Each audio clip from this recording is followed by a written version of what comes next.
And I guess the first time I have anybody on my show, my first question is when did you find the red pill? What was your red pill moment?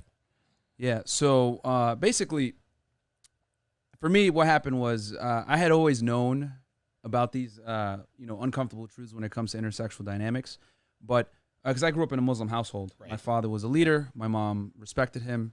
She followed his lead, and and then growing up as a kid, I remember my uncle, my father, they would always tell me, you need a woman that's going to follow your lead, not be promiscuous, and obviously the Islamic traits, right? Sure. Because I grew up in a Muslim household, and I kind of knew this stuff as a child, but as I got older, I started to see why they told me these things. When I went to college as a teenager, and I saw, people just basically it was just like rampant sex everywhere. You know what I'm saying? So I was like, I kind of like had to figure it out what was going on, and I had trouble dealing with women when I was younger. I lost my virginity when I was 18 years old.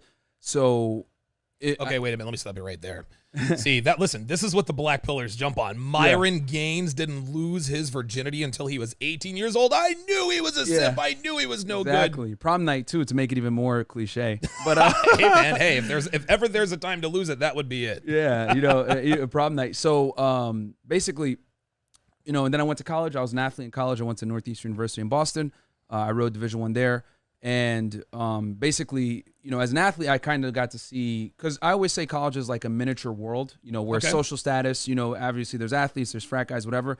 And that would be the equivalent to like being maybe a professional athlete or a celebrity in the real world. So I always say college kind of gives you a glimpse of how the world really works, especially with intersexual dynamics. Because the girls pretty much are dealing with the top 20% of guys, if not maybe even less. If you're not a frat guy or an athlete, it's going to be very difficult to attract women. So I saw that in college, and then after I got out of college, I went through a phase where it was like, obviously I was domain dependent at the time. Of course. So I had to kind of like relearn things, and then I went to Miami. I've been living in Miami now for almost 3 years, and that kind of makes or breaks you, man. If you don't figure it out in Miami, you're gonna take an L every single time. So yeah, man. It started, I would say, with my religious background and my family. My parents are still together to this day, and it confirms a lot of red pill truths. We would say, to have a successful relationship, the man's got to be the leader. Your wife's got to respect you, or your girl, whoever it may be, and she's got to defer to your authority. It never works the other way around. And when you look at like the divorce statistics, you look at the single parent households, etc. Yes. It's very evident that if there's not a strong father in the home who's the leader, there's going to be problems. And we can look at all the statistics of what happens when children come from single parent households, namely single mother households. That's right. Keep it real. There you go. And yeah, your chances of becoming I don't know if we can swear, but a mess up are significantly higher. So we're trying to keep it YouTube friendly. Yeah, we're trying to keep it YouTube friendly. Now, go back to the Muslim background. A lot of guys in the red pill community, sort of a cliche is, hey, we got to do what Muslim guys do. Muslim girls never get out of pocket. And I know that living in America, I guess being a Muslim in America is much different from being a Muslim overseas. But speaking,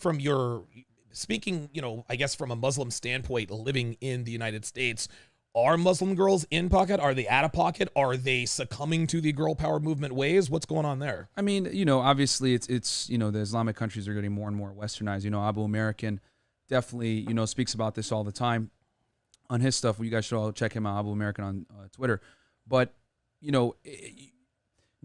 what feminism and westernization is taking over. You know what I mean? It's slowly making its way even into the most grandfathered cultures. So it is what it is. I mean, things are changing. Obviously, I always say like the Islamic countries are about 30 to 40 years behind, but it is definitely coming. God, yes. So really, the best thing I would say is that you can't stop it. All you can do is be prepared for it and acclimate to the situation. And the way to acclimate to the situation is you got to keep your masculinity in check. You got to be prepared, to lead the relationship.